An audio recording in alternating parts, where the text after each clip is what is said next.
Good morning. मैं आदर्श आप सबको अपने यूट्यूब चैनल पे एक बार फिर से स्वागत करता हूँ। आज हम बात करेंगे एक ऐसे टॉपिक के बारे में जिसे हर कोई जानबूझकर के नज़रअंदाज करता है। दोस्तों, आज हम बात करेंगे एक ऐसे इंसान के बारे में जिसे इंसान भगवान मानता है। वो हर इंसान कहता है कि ये भगवान का एक रूप है। तो फिर लोग उस भगवान के साथ इतना अन्याय क्यों करते हैं? मंदिर में जो भगवान है, इंसान उसकी पूजा करते हैं, उसकी आराधना करते हैं। लेकिन जो हमारे घर में है, जो आपके घर में है, उसकी अवहेलना क्यों करते हैं? लोग उसकी पूजा क्यों नहीं करते हैं? उसकी कद्र क्यों नहीं करते हैं? उसको प्यार क्यों नहीं करते हैं? क्या कभी आपने सोचा है इस मैटर में? वो भगवान है हमारे घर का, हमारे माँ बाप, हमारे माता पिता, जिसे आप बड़े प्यार से भगवान बोलते हैं कि हमारे माँ बाप हमारे ज़िंदगी में भगवान बन के आया है। अगर हमारे माँ बाप हमारी ज़िंदगी में भगवान बन के आया है तो फिर हम उस भगवान के साथ इतना दुर्व्यवहार क्यों करते हैं? इतनी घिनौनी हरकत हम उनके साथ क्यों करते हैं? जब हम मंदिर जाते हैं, जब हम अपने धर्म स्थल पे जाते हैं, जब हम अपने तीर्थ स्थल पे जाते हैं, वहाँ तो हम बड़े प्यार से उनकी पूजा करते हैं। मंदिर में पंडित होते हैं, इंसान के सब अपने अपने धर्म स्थल में जो उनके देखरेख करने वाले होते हैं, हम उसकी पूजा करते हैं, हम उनके पैर छूते हैं, हम उन्हें कुछ पैसे भी देते हैं। लेकिन आपके घर में जो इंसान है, आपके माँ बाप जो हैं, जो भगवान के रूप हैं, आप उनके पैर नहीं छूते हैं, आप उन्हें प्यार से पैसे तक नहीं देते हैं। ऐसी मेंटलिटी क्यों? ऐसी सोच क्यों इंसानों की हो रही है? आपको तो खुश होना चाहिए कि आपके माँ बाप की वजह से आप इस दुनिया में आए हैं। अपने माँ बाप की वजह से इस दुनिया के सारी सुख सुविधाओं का आनंद ले रहे हैं। आपकी ज़िंदगी में जो प्रेम है, आपकी ज़िंदगी में जो रोमांस है, वो आपके माँ बाप की ही देन है। वो आपके माँ बाप के ही प्यार का परिणाम है। तो फिर क्यों आप उन्हें धक्का देकर के घर से बाहर निकालते हैं? आप उनकी बातों का क्यों बुरा मानते हैं? आप उन पे क्यों चिल्लाते हैं? आप उन पे क्यों गुस्साते हैं? उनकी थोड़ी सी बात आपको क्यों चुभता है? आपको ऐसा लगता है जैसे उन्होंने क्या कह दिया। क्या ऐसा ही व्यवहार अपने भगवान के साथ किया जाता है? क्या ऐसा ही व्यवहार उस इंसान के साथ किया जाता है जिन्होंने आपको जन्म दिया है? इंसान की सोच किस हद तक नीचे गिर चुकी है, इसका अंदाजा लगाना बहुत मुश्किल है। आप जरा सोच के देखिए, आपके माँ बाप आपको जीवन के 25 साल तब तक आपको पालते हैं जब तक आप अपने पैर पर खड़े नहीं हो जाते हैं, जब तक आप पैसे कमाने नहीं लग जाते, जब तक आप सेटल नहीं हो जाते हैं, तब तक आपका साथ आपके माँ बाप देते हैं कि हमारा बच्चा किसी न किसी तरह से कुछ कर जाए। मंदिरों में, मस्जिदों में दुआएं मांगते हैं आपके लिए, आपकी ज़िंदगी को खूबसूरत बनाने के लिए दुआएं मांगते हैं, किसी से गुहार लगाते हैं। जब आपकी ज़िंदगी सेट हो जाती है, जब आप रुपए पैसे कमाने लग जाते हैं, जब आप अपने जीवन में सफल हो जाते हैं, तो फिर आप उसी माँ बाप को नज़रअंदाज करना शुरू कर देते हैं। उसी माँ बाप को आप अनाथालय में भेज देते हैं, उसी माँ बाप को आप वृद्धा आश्रम में डाल देते हैं। क्यों? सिर्फ अपनी चंद लम्हों की खुशी के लिए कि आप शादी करने के बाद अपनी पूरी लाइफ अपनी वाइफ के साथ बिताना चाहते हैं, उसमें कोई दखलंदाजी ना हो, इसलिए अपने माँ बाप को अपने जीवन से दूर बाहर निकालते हैं। एक ऐसे अनजान जगह पे दे आते हैं जहां कोई जानता नहीं है, जहां कोई पहचानता नहीं है। अगर यही सुलूक आपके माँ बाप आपके साथ अगर बचपन में करता तो फिर क्या आप पे क्या असर पड़ती, क्या बीतता आप पर, क्या तकलीफ होती आपको? जरा आप सोच के देखिए। वही तकलीफ, वही एहसास, वही दर्द उस माँ बाप को होता है जब आप उन्हें वृद्धाश्रम में जाके छोड़ आते हैं। ऐसी अमीरी किस काम की, ऐसी दिलेरी किस काम की, जब अपने ही माँ बाप को अपनों से दूर करते हैं सिर्फ अपने चंद लम्हों की खुशी के लिए। मैं जब ऐसे इंसानों को देखता हूं, ऐसे माँ बाप को देखता हूं, तो रूह कांप जाता है।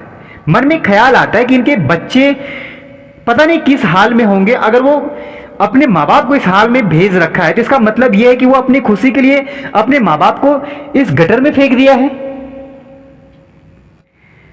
अब जरा सोच के देखिए, क्या जीवन के 25 से 30 साल तक आप अपने माँ बाप को नहीं पाल सकते हैं? जो इंसान बचपन से लेकर 25 से 30 साल तक आपको पालता है, उस इंसान को आने वाले टाइम में आप नहीं पाल सकते हैं। कैसी दिलेरी, या फिर ऐसी अमीरी किस काम की, ऐसी दिलेरी किस काम की, ऐसा दिखावा किस काम के? आपके पास अच्छे खासे पहनने के लिए कपड़े हैं, खाने पीने के लिए बहुत सारे सामान हैं, रहने के लिए एक अच्छा घर है, फिर ऐसा घर किस काम का, ऐसा रहन सहन किस काम का जिस घर में अपने ही माँ बाप को नजरअंदाज किया जाए? जिस इंसान की वजह से आप दुनिया की सारी सुख सुविधाओं का आनंद ले रहे हैं, जिस इंसान की वजह से आप इस दुनिया में रह रहे हैं, जिस इंसान की दुआओं की वजह से आप जीवित हैं, उस इंसान के साथ इतना घिनौना बर्ताव आखिर क्यों? क्या मिलता है आपको ऐसा करके? और किस इंसान की सोच की वजह से आपने इस तरह की हरकतें शुरू की है अपने माँ बाप के साथ? जिस तरह से आप अपने फ्रेंड के साथ, अपने दोस्तों के साथ, अपने प्रेम के साथ घूमते हैं, क्या आप अपने माँ बाप के साथ नहीं घूम सकते हैं? उनका भी शौक होता है घूमने का, उनका भी शौक होता है इस दुनिया को देखने का। अगर आप लोअर फैमिली से बिलोंग करते हैं, अगर आप मिडिल क्लास की फैमिली से बिलोंग करते हैं, तो सिर्फ आपकी मेंटलिटी होनी चाहिए उन्हें घुमाने की। जिस खुशी को मैंने महसूस किया है अपने माँ बाप के साथ घूम के, शायद वो खुशियां मैं किसी के साथ घूम के महसूस नहीं कर सकता। मुझे बहुत अच्छा लगा जब मैंने उन्हें घुमाना स्टार्ट किया हर जगह। जिंदगी का वो सारी सुख, वो सारी सुविधाएं फीकी पड़ गई जब मैंने उनके साथ घूमना स्टार्ट किया, जब मैंने उनको लेकर के हर जगह घुमाना स्टार्ट किया। ऐसा लगा यही दुनिया है। उनके चेहरे की रौनक, उनके चेहरे की रंगत, उनकी बातों में खुशी, उनकी आंखों में जो छलक दिखती है खुशियां की, वो शायद ही कभी देखने को मिलेगा। इसलिए जितना हो सके आप उन्हें घुमाने की कोशिश कीजिए। जहां तक हो सके उन्हें ले जाइए, उन्हें घुमाइए। उनका भी मन होता है, उनका भी शौक होता है घूमने का। आप अपने माँ बाप को समझने की कोशिश कीजिए, आप उन्हें जानने की कोशिश कीजिए वो क्या चाहता है। उनको समझने की कोशिश कीजिए कि वो क्या जानना चाहता है, वो क्या चाहता है। जब मैंने अपने माँ बाप से एक सवाल किया कि आपकी जिंदगी कैसी थी, जब मैंने अपने माँ बाप के बारे में जानने की कोशिश करी, जब मैंने उनसे पूछना शुरू किया कि आपकी जिंदगी कैसी थी, कैसे आप जीते थे, कैसे आपने हमें पाला पोसा, कैसे हमें आपने इस तरह से बड़ा किया, तो वो बताते बताते इस कदर रोने लग गए कि मैं उसके दर्द को महसूस करके खुद मेरा आंख भर गया। तो आप जरा खुद सोच के देखिए, आप अपने माँ बाप से कभी इस तरह का सवाल करा है आपने कि आपने कैसे अपनी जिंदगी को जिया है? कभी आपने अपने माँ बाप के बारे में इस तरह का बातें करी है कि आपकी जिंदगी कैसी थी? जैसे आप अपने दोस्तों से पूछते हैं, जैसे आप अपने उस इंसान से पूछते हैं जिसे आप प्यार करते हैं, जिस तरह से आप उन्हें सवाल करते हैं कि आपकी जिंदगी कैसी थी, कभी आपने अपने माँ बाप के बारे में इस तरह का सवाल किया है? उनसे पूछिए, उनके दर्द के बारे में पूछिए, उनकी जिंदगी के बारे में पूछिए, वो किस तरह से आपको बड़ा किया है, किस तरह से उन्हें आपको पढ़ाया उन्होंने। फिर आपको एक ऐसा एहसास होगा कि इस दुनिया में माँ बाप से बढ़ के सच में कोई नहीं होता है। जब तक आप उनके बारे में जानेंगे नहीं, तब तक आपको अपने माँ बाप की अहमियत, माँ बाप की असलियत पता नहीं चलेगा। उनका दुख, उनका दर्द, उनके तकलीफ का अंदाजा नहीं लगा सकते हैं आप। तो उन्होंने रो रो कर सारी बातें बताई कि वो क्या खाती थी, वो किस तरह से रहती थी, किस तरह का पहनावा और ओढ़ावा था। मैंने उनसे पूछा कि जब मैं गर्भ में था तो आप किस तरह की खाना खाया करती थी? जब मैंने उनसे पूछा कि जब मैं आपके गर्भ में था तो आप क्या खाते थे, किस तरह रहते थे, तो वो रो रो कर बताती थी कि जिस तरह का खाना आज के जनरेशन में खाया जाता है उस तरह का खाना नसीब नहीं था कभी। कभी कभी हफ्तों भूखे रहते थे, कभी कभी हफ्तों नमक रोटी खा के रहते थे, कभी कभी हफ्तों नमक पानी और रोटी खा के रहते थे। जब ये सब बातें हम सुनते थे उनके मुंह से तो ऐसा लगता था कि इस दुनिया में माँ बाप जितना दर्द सहता है उतना दर्द कोई नहीं सहता है अपने बच्चों को पालने के लिए। लेकिन वही बच्चे अपने माँ बाप को इतना दुख दर्द इतना तकलीफ देते हैं कि वो खुद मरने के लिए ऊपर वालों से दुआएं करते हैं कि हमें इस धरती पर से लेके चलो। या फिर वो माँ बाप खुद अपने आप पे कोसते हैं कि मैंने कैसे बच्चों को जन्म दिया है। ऐसे बच्चों से बेहतर है कि हमें संतान ही ना होता। कभी कभी मैं सुनता हूं कुछ ऐसे इंसानों के मुंह से, कुछ ऐसे माँ बाप के मुंह से कि अपने ही बच्चों पे उन्हें दुख आता है कि हमने अपने कैसे बच्चों को जन्म दिया है। मेरा कहने का मतलब यह है कि आप अपने माँ बाप को जानने की कोशिश कीजिए, आप अपने माता पिता को समझने की कोशिश कीजिए, आप उनसे सवाल कीजिए कि आप कैसे रहते थे, आपकी जिंदगी कैसी थी, आप किस हाल में मुझे इस तरह पढ़ाया लिखाया। आप उन्हें जानने की कोशिश कीजिए, फिर आपको एहसास होगा कि जिंदगी कितनी बेहतर थी। जो आप अभी जिंदगी जी रहे हैं वो इतना बेहतर इसलिए जी रहे हैं क्योंकि किसी ने दुख में रह करके आपकी जिंदगी को सजाया संवारा है, और उस इंसान के दुख का अंदाजा आप कभी भी नहीं लगा सकते हैं, किसी भी जन्म में नहीं। और फिर आपको लगता है कि आप कि जिंदगी में अगर कुछ परेशानियां आती हैं तो ऐसा लगता है वो परेशानियां किसी न किसी कारणवश हुई। नहीं, वो परेशानियां इसीलिए हुई हैं क्योंकि आप अपने घर के भगवान को, आप अपने घर के माता पिता का केयर नहीं करते हैं, उनकी इज्जत नहीं करते हैं। बेहतर है कि आप उनका सम्मान करें, आप उन्हें उसी तरह रखें बच्चों की तरह जिस तरह से बचपन में आपको रखा था। हमारे माँ बाप जब वृद्धावस्था को प्राप्त कर लेते तो वो एक बचपना का रूप ले लेता है। जिस तरह से एक बच्चा होता है उसी तरह से वो भी एक बच्चे के तौर पे होता है।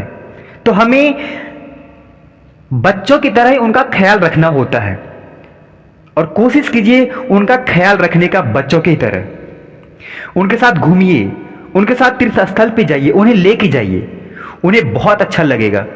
मैंने बहुत अच्छा फील किया जब मैंने उन्हें हर जगह घुमाया।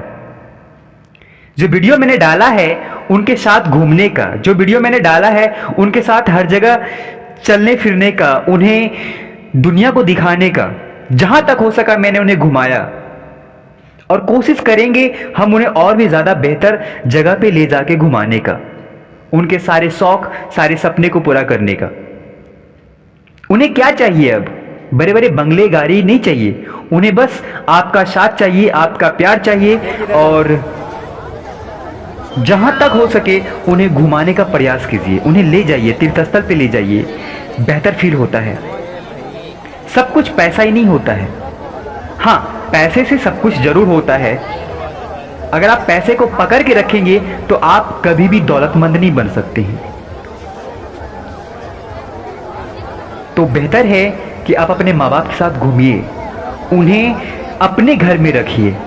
ये बड़े बड़े लोग चंद लम्हों की खुशी के लिए अपने माँ बाप को पता नहीं ऐसे ऐसे आश्रम में छोड़ आते हैं जहां उनका कोई अपना नहीं होता है। वो माँ बाप अफसोस करते हैं कि जीवन में अगर बेटा ऐसा होता है, अगर बेटियां ऐसी होती हैं तो भगवान न करे हमें आने वाले टाइम में बेटे और बेटियां दे किसी अगले जन्म में। उन्हें बच्चे को जन्म देने पर, अपने बेटे बेटियों को जन्म देने पर गर्व महसूस होना चाहिए, ऐसा आप फील कराइए उन्हें, ना कि उन्हें अफसोस फील हो।